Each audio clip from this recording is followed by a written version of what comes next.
Boa tarde. Voltando no assunto crânioestenoses, nós vamos falar da plagiocefalia posicional, que não é uma crânioestenose. Na verdade, é uma deformidade do crânio que é posicional. Bom, muitas vezes, pelo parto, principalmente pelo parto normal, às vezes a cabeça do recém-nascido ele pode se apresentar de uma forma um pouco diferente, pode apresentar boças, e você, óbvio, né, você tem que observar, no caso o neonatologista vai observar e vai orientar a mãe a respeito da normalidade daquilo ou não, né? E em casa e durante as consultas você tem que observar para ver se essa anormalidade do formato da criança, da cabeça da criança, vai permanecer durante as 6 primeiras semanas. Se isso não sumir durante as 6 primeiras semanas, pode ser que você esteja diante de uma deformidade de crânio. Como estamos tratando aqui da plagiocefalia posicional, nós vamos ficar restritos a ela, nós não vamos falar das crâniosinostoses. A plagiocefalia posicional ela aumentou 5 vezes depois que a Academia Americana de Pediatria definiu, né, que dormir de barriguinha para cima diminui muito o risco de morte súbita do lactente, e isso aí assim, diminuiu realmente a quantidade de crianças que de forma súbita iam a óbito, às vezes por estar dormindo de decúbito lateral ou do decúbito ventral. Bom, no entanto, essa posição de decúbito dorsal, ou seja, de barriga para cima, fez com que as crianças começassem a desenvolver essa plagiocefalia posicional, que nada mais é do que um achatamento do lado que elas dormem, porque a criança escolhe normalmente um ladinho para dormir. É um achatamento na região occipital, com um abaulamento do mesmo lado, da região frontal, sendo que a orelha também vai para frente. No outro vídeo nós distinguimos a diferença entre a plagiocefalia posicional e a crânioestenose da lambdoide. Bom, essa criança ela vai ter uma tendência, depois que aquilo ali achatar, a ficar com o pescocinho rodado para aquela direção, porque fica mais confortável para ela. É mais fácil ela ficar dormindo do lado que está já um pouco achatado do que do lado que não está. Então, algumas medidas devem ser feitas no tratamento disso aí. Primeiro, você tem que passar com um pediatra que domine isso aí, ou com um neurocirurgião ou com um cirurgião plástico para poder orientá-los a respeito do tratamento. Bom, algumas orientações.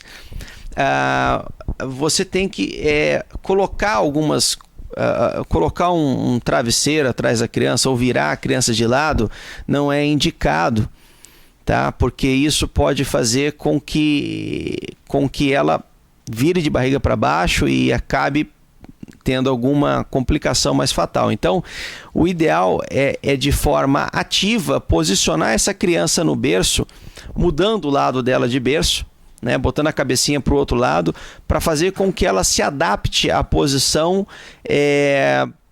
no qual o lado achatadinho não fique encostado no travesseiro ou no colchão.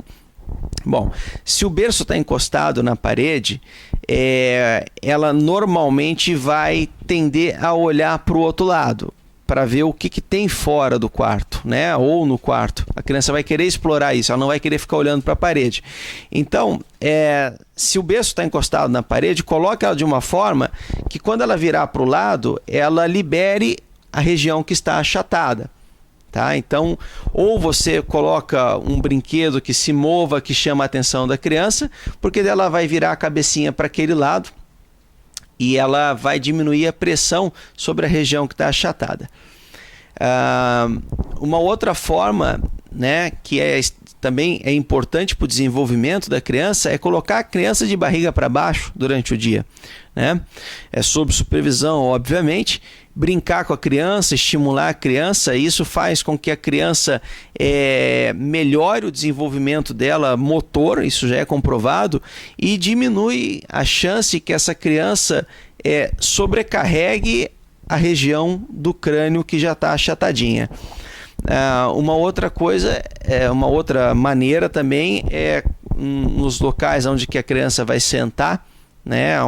Tanto no carro quanto no carrinho ou no bebê conforto de casa, evitar que ela fique com a cabecinha apoiada daquele lado, sempre incentivando a criança, brincando com a criança, para que ela de forma ativa movimente o pescoço, para evitar que ela fique com o pescocinho, com a cabeça apoiada ali.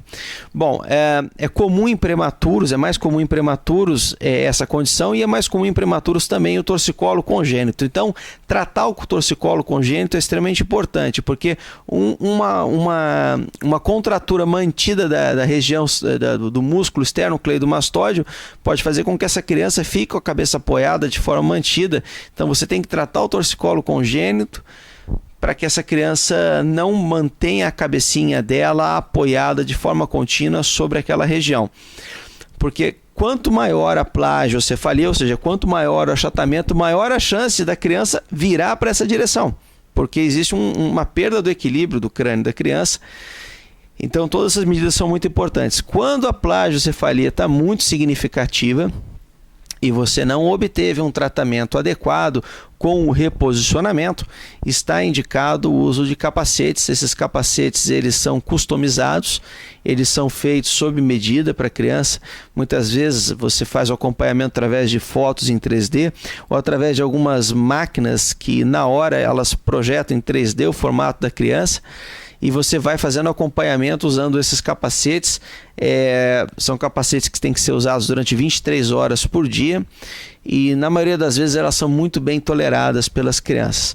Bom, isso tem que vir da indicação do profissional que está acompanhando, e obviamente a explicação ela é muito mais bem dada no consultório, mas que fique a ideia que a plagiocefalia ela tem que ser tratada, né? Tem que ser identificada e tratada o quanto antes, até para que se evite o uso do capacete, né? Para que você consiga corrigir de forma posicional isso aí.